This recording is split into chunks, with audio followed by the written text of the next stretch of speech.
The new Supergirl trailer is out and reminds us that no, 2026 doesn't belong to Marvel alone. Yes, despite the huge mess caused by Warner being bought out, first by Netflix, then by Paramount, James Gunn and Peter Safran are still making their move to prepare for the inevitable. A confrontation between their heroes and a force far more formidable than anything we've seen so far. And of course, I'm talking about Brainiac, or maybe even something worse. Yes, the first phase, or rather the first chapter of the DCU, is still called Gods and Monsters. And this year, 2026, sets the stage for what's coming in 2027. Paramount or not, DC is making a comeback, starting with Supergirl, which in my opinion is the film that will define this DCU. That's why, in this video, we're going to take a look at the current situation of DC, but also focus on the details offered by Supergirl. With these two trailers, we'll show how they fit into the existing plan and the studio's future strategy. If you're still not convinced, we'll discuss it in the comments. In the meantime, as you're used to, we're entering the spoiler zone, the danger zone. You're with Kevin Buckhart, your favorite theorist from your favorite Warner Raider. Intro.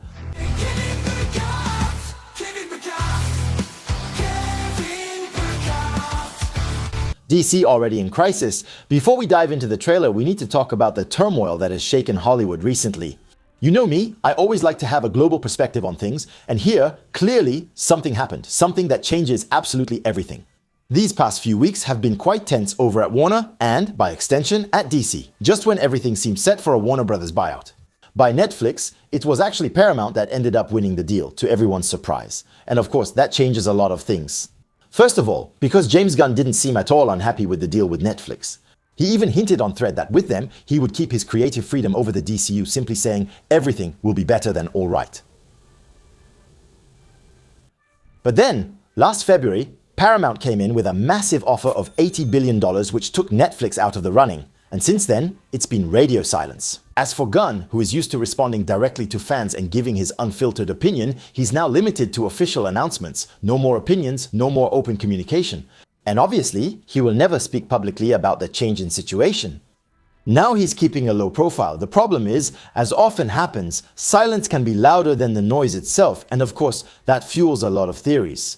Many insiders see this silence as a possible beginning of the end of the Gunn era. His contract ends at the end of 2027. Some already think he might not renew and could move on to other projects. And who knows, maybe even see him make a return to Marvel. So, yes, I know it's not necessarily the best way to start a video to get you hyped to go see Supergirl. But precisely like in any good script, you often have to start with a dramatic event to make the hero's journey even more interesting. And mind you, I think Gunn, sure, he's still trying to rely on magnificent losers unknown to the public instead of launching, for example, Wonder Woman or Batman. But I think the Paramount constraint in this case could be interesting.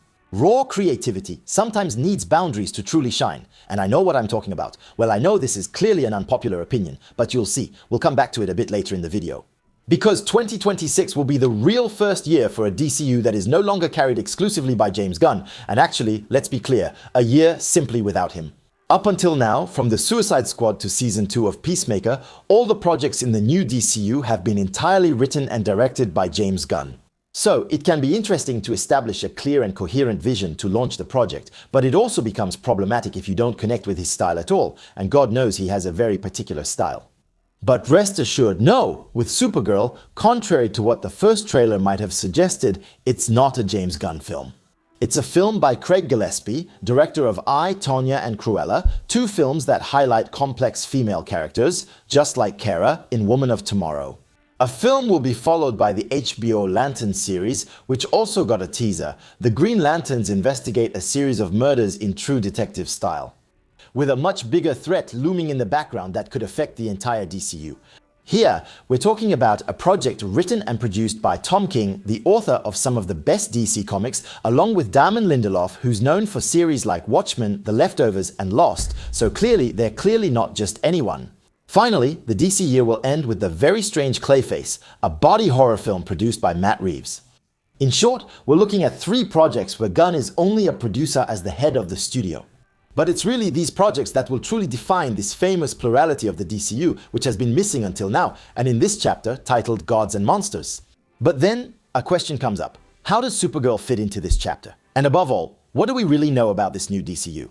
The DCU timeline is unlike the MCU's in recent years, which has been completely confusing, with movies and series taking place all over the place. Between 2024 and 2029, the DCU should, for now at least, remain much more linear. The idea is simple. The events take place at the time the projects are released. In other words, as of today, the events starting from the Suicide Squad are considered canon, so the Suicide Squad, the second one. The reboot directed by James Gunn marks the very first film of the current DCU, and it takes place in 2021 in this film, which I honestly love. Amanda Waller, the director of Argus, sends a task force made up of supercriminals to the territory of Corto Maltese. Led by Rick Flag Jr., the team discovers Project Starfish, an experiment that was started not by Corto Maltese, but by the United States years earlier, and Peacemaker's secret mission was to destroy the evidence. However, in the heat of the action, he kills Rick Flag Jr. before being shot himself by Bloodsport. Don't worry, he survives. On her side, Waller is betrayed by her own team, with Emily Harcourt and John Economos leading the way, and she is forced to let Bloodsport go free. Harley Quinn, Ratcatcher 2, and King Shark. These are the events that lead directly to the series Peacemaker and Creature Commandos, both of which are also written and directed by James Gunn. 5 months later, in 2022, Christopher Smith is reassigned as soon as he leaves the hospital, on a new mission to stop an alien invasion in the form of butterflies, capable of controlling the world's elites. Accompanied by agents punished by Waller, including her own daughter, Leota Adebayo, this team of losers, as is often the case with Gunn, manages to defeat the threat. And along the way, Chris faces and eliminates his own father, the White Dragon, a violent supremacist villain. Shocked by her mother's methods, Adebayo reveals all of Waller's secrets to the press. The Suicide Squad, Argus, the covert operations, absolutely everything. Following this scandal, the US Congress formally forbids Waller from using human lives for her Black Ops missions, which will push her to create the Creature Commandos. The Peacemaker team is completely ostracized with no chance to start over. Peacemaker goes to live alone with Eagly, his pet eagle. We are then introduced to a new Rick Flag Sr., the father of Junior, who was killed in Corto Maltese. He is a respected war hero who joins Argus to finally discover the truth about what happened to his son. In 2024, he is sent to Pokolistan with Task Force M. On that mission, the team is made up of the Bride, Dr. Phosphorus, G.I. Robot, Nina Mazursky, and Weasel, who also survived the Suicide Squad. Their mission is to protect Princess Lana Rostovich against the witch Circe, one of Wonder Woman's fiercest enemies, on Themyscira. In the comics, the series also introduces Clayface, who will have his own movie this year, as well as the very first appearance of Batman in Gotham, making all these elements canon in the DCU. Eventually, the Creature Commandos eliminate the princess, the hidden antagonist of the series, preventing a third world war in which most of the heroes end up impaled. Rick Flag Sr., after being violently beaten by Clayface, eventually replaces Waller as the head of Argus by direct order of the president. And it's from that moment that everything really begins. Superman finally arrives, don't worry, we'll get to that. Supergirl comes right after. In 2025, the first film of the Gods and Monsters era debuts, introducing Superman, who has been active for years. He stops a war between Boravia and Jarampor, two fictional Eastern European countries, but for the first time he loses to a certain Boravian hammer. At home in Metropolis, wounded, Superman retreats to his Fortress of Solitude. We learn that all of this is actually a plot by Lex Luthor. The famous hammer is actually a clone of Clock, controlled by Lex, and he's the one supplying Boravia with weapons to push Superman into making a mistake. He even ends up trapping him in his own fortress by using a fake recording of his parents, suggesting that he was sent to Earth to dominate humans. Superman is then arrested by Argus and Rick Flag Sr. and locked up in Lex's super prison, which is located in an unstable pocket dimension. Lois Lane, accompanied by the Justice Gang, made up of Mr. Terrific, Hawkgirl, and Guy Garner, investigates what's behind all this and manages to free Superman. With Krypto, they defeat Lex and his clones, save the city from Luthor's rock, and stop it from being swallowed by a black hole. In the end, Superman has Lex imprisoned and regains humanity's trust. The movie ends with Kara Zor-El, his cousin, coming to pick up her dog, who is apparently drunk. Season 2 of Peacemaker begins right after. The Metropolis incident prompts Argus to monitor all the pocket dimensions left by Luthor. Chris then discovers that his father's quantum deployment chamber can lead to other universes, including a parallel world where his life seems absolutely perfect. However, we learn a little later that it's actually a world where the Nazis won, not so perfect after all. At the same time, Rick Flag discovers that it was indeed Peacemaker who killed his son. He will then do everything he can to get revenge. But before that, he gets hold of his multiversal travel technology and teams up with Lex Luthor to find a universe that will serve as a prison for metahumans, a world called Salvation. That's where, in the end, he kidnaps Peacemaker and locks him up there with no way back. Well, roughly speaking, that's where we are. And it's here, a few months after the events of Superman in 2026, that the events of Supergirl Woman of Tomorrow begin. Well, first of all, this video is a little bit different. Since we're dealing with Warner images and they're much more protected, these will only be still images. Sorry. This new trailer begins in Kara Zor-El's ship. We learned in the first trailer that she's celebrating her 23rd birthday, and this ship literally looks like the apartment of a young adult whose life is a real mess, with bottles everywhere, dirty laundry, and leftover snacks. The first trailer actually shocked anti-gun viewers, especially with Krypto peeing on the Daily Planet newspaper. On the front page, you could see Superman saving a city from a nuclear reactor, while in a smaller picture, Supergirl had only saved a cat. The second trailer also opens in the same spaceship, but with a slightly different atmosphere. This time, we see Kara playing in space with Krypto, alone and isolated. Then we see her talking with Clark over video call, who explains to her that isolating herself won't help her find her place on Earth. Kara then replies that that's exactly the problem. She has no one and doesn't feel at home anywhere. Krypto is now her only family, and we also see that, even on Earth when she was younger, she seemed isolated with her dog. And that's a key element to understand the character and her direct opposition to Superman. And all of this comes directly from the comic Supergirl, Woman of Tomorrow, written by Tom King and illustrated by Bill Casevely. A work that completely reinvents Kara Zor-El and clearly one of my favorite comics. In this story, Kara travels to the edge of the universe to find a world under a red sun.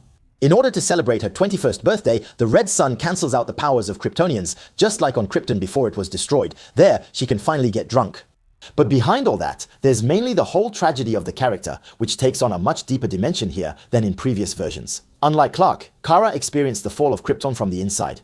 He was sent to Earth as a baby at the time of the destruction and grew up in Smallville, loved by his adoptive family and protected from the world. Without ever truly knowing the tragedy of his people, Kara, on the other hand, saw Krypton die. But even worse, while her parents managed to protect the city of Argo. Temporarily, under a force field, it began to drift through space, allowing its population to be the last survivors of Krypton, but only for a while. All that, only to finally see all its inhabitants slowly perish in despair, poisoned by the soil of this asteroid made of kryptonite. But it doesn't stop there. When all is lost, she is sent to Earth to join her cousin, but an event during her journey distorts time and space. She arrives on a planet where the baby she was supposed to protect is now older than her, while she is still the same age. When Superman represents hope, Kara embodies grief. She carries within her the death of an entire people, which makes it impossible for her to see the world as Clark does, just as Clark is unable to understand the pain she carries inside. That's why this story is as beautiful as it is tragic. It contrasts two Kryptonians with almost opposite origins, but both determined to do good no matter what it costs them.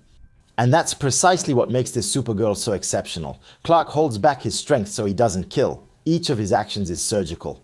For example, in this movie scene, he uses his lasers to neutralize enemies instead of cutting them in half. Whereas Kara holds back absolutely everything, her hatred, her rage, her desolation, so she doesn't simply destroy everything.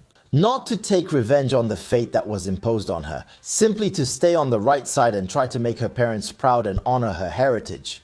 But her brute strength is much less controlled, as shown in this scene where she fights a landing ship, and you can see that her laser is far less refined. It almost looks like Cyclops from the X-Men. And clearly you can see she's not being gentle when she uses it directly on an enemy. What separates them at this precise moment is their identity. Superman chooses to believe in the future, while Supergirl is trapped in the tragedy of her past. Every moment is an inner struggle, and it's precisely this struggle that the movie will explore. That's why she's unable to become the heroine of an entire planet. Right away, she will start by helping a little girl who has lost everything, just like her, Rusi, whose family was murdered and whose family's killer also injured Krypto.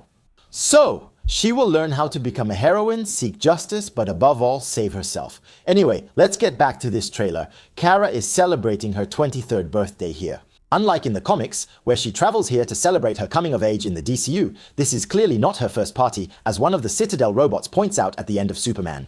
Unlike in the comics, where Krypto is Clark's dog, here he is Kara's dog, and we can better understand his wild temperament, just like his owner.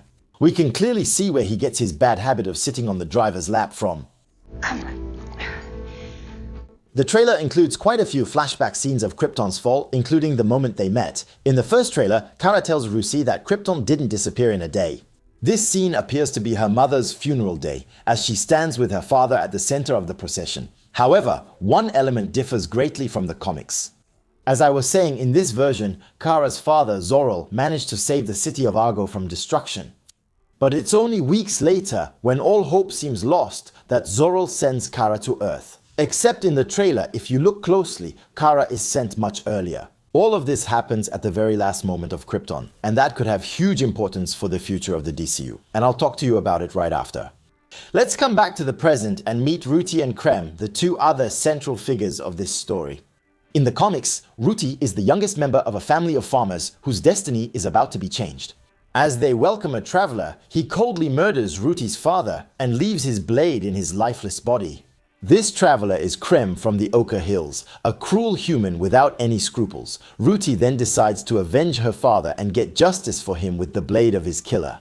After several misadventures, she finally meets Kara, whom she tries to convince to help her. Kara refuses at first, but when she returns to her ship, the infamous Krem wounds her, poisons Krypto, and steals her ship. Only a sample of the poison can save Krypto. And that's what pushes Kara to agree to go on a hunt that will last several months across the universe. In this trailer, we hear that Krypto only has 3 days left. But a clue tells us that the adventure could, just like in the comics, last a bit longer than that. In this shot, we see Kara setting some kind of cosmic clock. It was said that in the movie she will visit no less than 9 planets and that we will hear many different languages. So there's a good chance that 3 days on this planet could potentially represent entire weeks in space. That's actually more or less what happens in the comics. Krem, on the other hand, has been changed quite a bit from the original material. He goes from being just a cruel thug to a true warrior equipped with armor and the war cloud. Here, he seems to be the leader of the genocidal space pirates, who offers the peoples he meets the choice to be plundered or exterminated. So, they also exist in the comics, but Krem will only join them much later. The trailer shows us here that he directly massacres Ruti's family and then steals Kara's ship without really hurting her. But by attacking Krypto directly, that's something that bothers me a bit in the comics. There's something very visceral about it. Kara is almost left for dead, and her first instinct is already heroic. Barely able to move, she brings Ruti and Krypto to a healer and asks that they be saved first, before collapsing herself. When she wakes up, she's driven by a real rage and goes after Krem across the vastness of the universe. Here, her main motivation seems to be saving her dog. So yes, just like in the comics, it's her only family, but it's less impactful. This detail moves the story along faster, but we'll see, just like in the comics. We then set off on a space adventure, in an atmosphere that mixes space opera and old westerns from one planet to another. And it all starts at a public space shuttle stop that seems to lead to an adaptation of Anne Murph's Asteroid, where she'll probably have her first confrontations. At that moment, Kara is still in the Red Sun's solar system, so she doesn't yet have the full extent of her powers. But unlike her cousin, she doesn't hesitate to beat up evil space pirates, if you mess with her, with or without powers. And that's also where she'll meet Lobo, the main man. So as we can already see, the adaptation diverges from the original material, which is completely normal. But the biggest addition in this movie is clearly Lobo. He was originally planned by Tom King in the original comic, but was ultimately removed to leave all the spotlight on Kara. And that's for the best, because the comic is really focused on her emotional transformation. But here, Lobo really seems to shake up the movie. And honestly, who better than Jason Momoa to play him? Back in January 2023, Momoa posted a video where he was bursting with joy after meeting James Gunn and Peter Safran, who had just been appointed as heads of DC Studios. It's simply the role of his dreams, much more than Aquaman ever was. But then, who is Lobo? Originally, he was created in 1983 as a fairly typical villain. Then in the 90s, he was completely reinvented as a parody of ultra-violent anti-heroes like the Sun, Punisher, or Wolverine. And it's simple, it was a hit. He became one of Superman's most popular villains. He's a mercenary, a bounty hunter, and he's completely absurd. He's the last Zarnian of his kind. Simply because he decided for a science project in high school to exterminate his entire people, a project for which he gave himself a grade of 20 out of 20.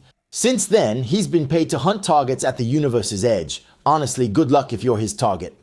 Because Lobo is literally unkillable, his healing factor is so overpowered that he can regenerate from a single drop of blood. Yeah, Wolverine can take a hike, but that's not all. The day he actually died, he caused so much chaos in the afterlife that he got himself banned from both heaven and hell. As a result, he's technically immortal. He's as strong as Superman, and his heightened sense of smell allows him to track his prey across entire galaxies. And then, let's talk about his style. The cigar, the space motorcycle, the necklace with grenades, and the butcher's hook chain as his main weapon. In short, nothing can stop Lobo, and clearly, Kara is smart to have him with her on this adventure. It even seems that he's helping her track down Krem and her bandits, all the way to the end. We'll see why, because nothing ever comes free with Lobo. Anyway, I can't really tell you more about the rest of the story without spoiling it for you, and that's not the point here. It may seem odd, but when you already know the ending from the comics, it's no longer just a theory, it's a spoiler. But there are still some very interesting scenes in this trailer that I'd like to help you understand. First, there's the relationship between Ruti and Chara. Supergirl has her own demons to deal with. But she sees in this young girl seeking revenge a reflection of what she has become. In the shuttle, we see Ruti keeping with her Krem's blade that probably killed her father. Chara even tells her that revenge won't make her pain go away. And that's clearly the big lesson the heroine is going to learn about herself. We also see a moment where Kara flies through space, gets closer to the sun to recharge, and screams into the void of space. In the comics, this scene is directly inspired by a moment when, after experiencing the extreme violence of a people she just saved, she runs away to take refuge. Au cœur d'un soleil pour hurler et libérer. All her pain. It's at that moment that she lets everything go and fully regains control, both of her powers and her identity. There are two interesting shots. The first on a planet where she collapses. Once again, without giving too much away, it's a planet with a green sun, a planet originally designed as a prison to contain her cousin. Here, the sun weakens Kryptonians and can even kill them, and that's when Ruti will protect Kara alone against monsters until sunset. It's at this very moment that the young girl reveals her true strength in the comics. It's said that Superman only lasted 45 minutes in these conditions before being saved by the Justice League. Kara, however, lasts almost 9 hours. Thanks for watching him, bitch! Finally, Krem seems to possess kryptonite, as shown by the green veins on Kara's face. Once again, a situation taken directly from the comics, but I won't dwell on it to avoid spoiling you. However, what I can tell you is how all this happens.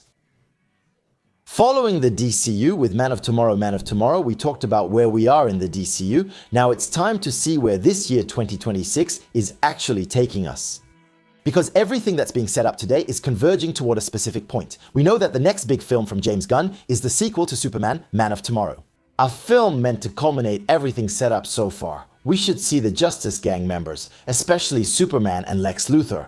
And that's not all, since we'll also have the new Green Lantern, as well as Supergirl, Crypto, and probably Lobo. Not to mention potentially the involvement of Peacemaker and by extension, Salvation. In short, some heavy hitters to face an iconic villain of the super family Brainiac, who literally devours worlds.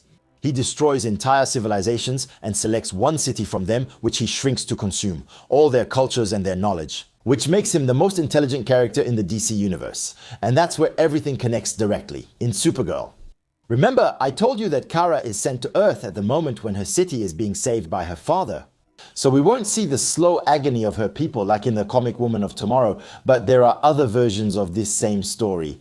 So I think what we're not seeing here is that this city could be abducted by Brainiac and kept under glass, exactly like he does with other civilizations.